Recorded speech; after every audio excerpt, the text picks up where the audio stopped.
Hey there everyone, Andrig with Andrig's Aircooled Technology. Wanted to do a quick video on kind of next step for the front suspension that I'm working on. And as you can see, there's a shock in here now, and I've got shock mounts, top and bottom. And fits nice and compact, and I've got the shock actually adjusted to its lowest setting. This is actually a single adjustable QA1 shock. It's actually the shortest one that they make, but based on what I just kind of learned, I'm probably going to go to the very next one, but we're going to definitely go with these QA1 single adjustable shocks. And you can kind of see here, it's all fully extended, and then there's some like full compression of the shock. And at that point, we're roughly at around 5.1 inches of wheel travel. That's a little short for what I want, so we're going to go with a slightly longer. Plus, at this length, the interesting thing is when I put in the shock mount here, the bolt actually kind of interferes with the tabs for the heam joints. So you basically don't get. It's really hard to get this bolt in and out through there. So anyway, having a longer one anyway will let me tilt it a little bit further out here, have a little bit less of a severe angle. It still won't stick up very much, which is good. That's what we want, because we're going to have the steering box up here, and we don't want the shock, interfering with obviously the upper control arm interfering with the steering column, and that works. So this is going to be interesting in terms of packaging, but definitely going to go with this QA1 shock. They make a very nice shock. Like I said, this is single adjustable. It's actually cheaper than the Fox shocks that I looked at, which were not adjustable at all.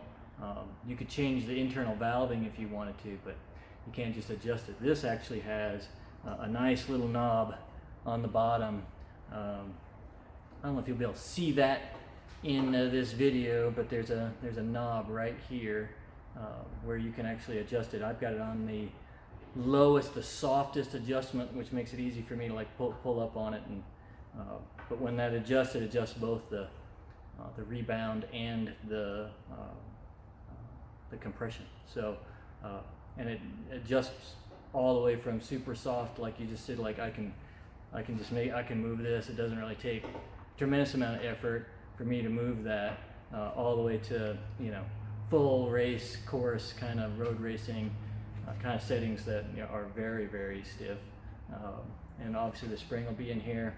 This is also nice because on this particular one, the spring diameter is smaller, so it makes this fit a lot better as well. So that's kind of where we are. I think we know now exactly kind of all the mistakes.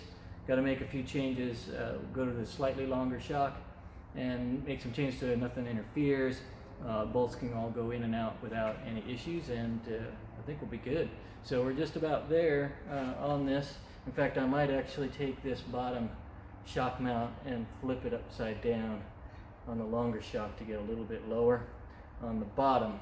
One thing I didn't want to do is have the shock be hanging below the lower control arm where it causes ground clearances. You don't want really to be hitting the ground, or scraping the ground with the shock. So we just definitely want to keep that clean in terms of that. So, but we can't be too high here either. So we don't want to interfere with the steering. So I think we got it. The next one up is just slightly longer. It's not much.